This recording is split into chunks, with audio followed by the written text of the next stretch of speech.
Good morning, John Augustine, back again. I hope I find you well. Were you there when the crucified my Lord? Were you there when the crucified my Lord? Sometimes it causes me to tremble, tremble, tremble.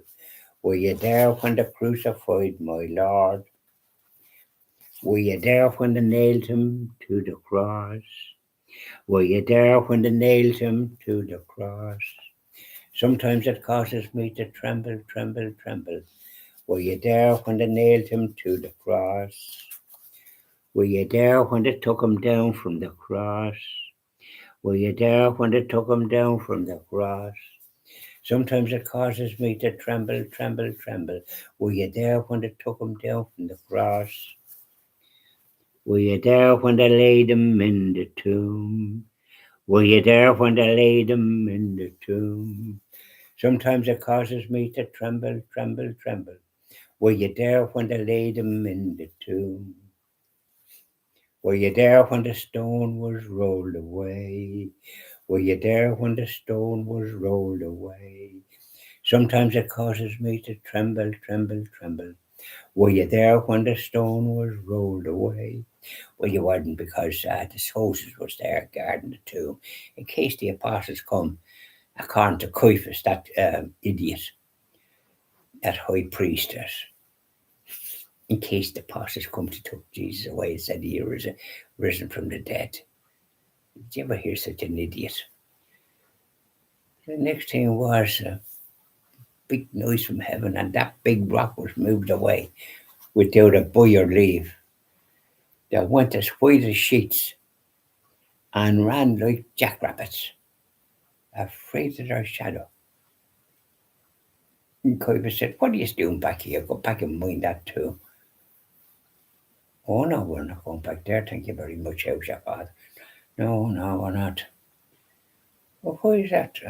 "Oh, no, the rock.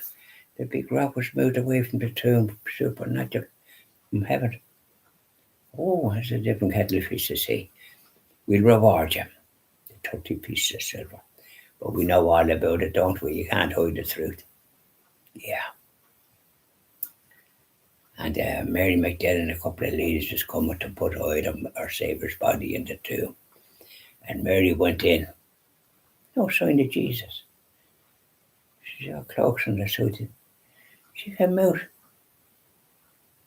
"He's not in there. Where have they taken him so as we can go and bring him back?" And the gardener, what looked to be a man there, gardener's son, "Mary," he says. She looked around. Joy filled her eyes. "It's me, teacher. Go and tell the apostles what you saw." "I certainly will," says Mary. Off she went, if she didn't gallop. And the ladies there were speechless. And the next thing is there's two disciples going to Emmaus, a little village 6 miles away. As glum as you like. All their faces are nearly down to the ground. And a stranger turns to me and says, "What's wrong with you? You look as if you saw a ghost." "Are you the only one that doesn't know what happened?" "Well, what happened?" says the stranger. "Our Saviour Jesus crucified. Now we don't know what to do. Who's going to lead us and save our immortal souls?" So the stranger started talking to them. And as they walked along the road, the glumness and the sadness of the disciples lifted.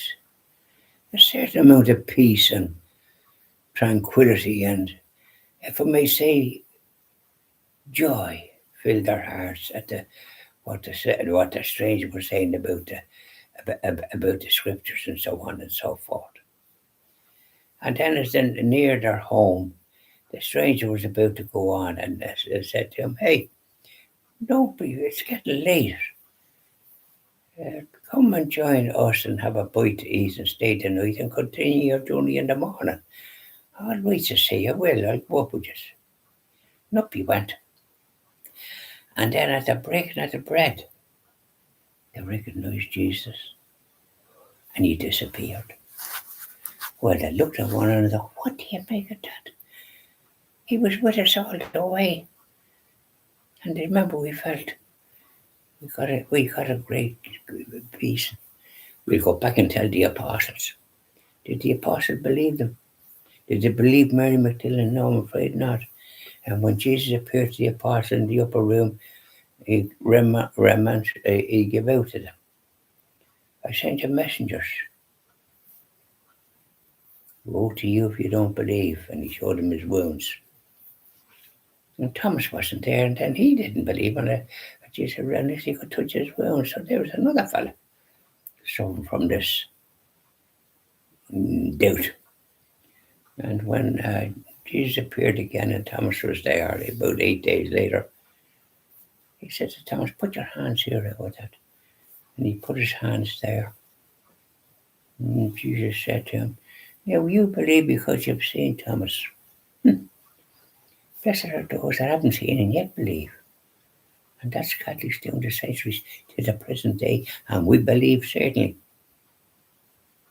We're not doubting Thomas's on that occasion years ago, but that was then, wasn't it? And they all went in, including Thomas. He went to India to pass on the faith. They were all martyrs for the faith except John, who looked after our Blessed Mother, but he suffered persecution too.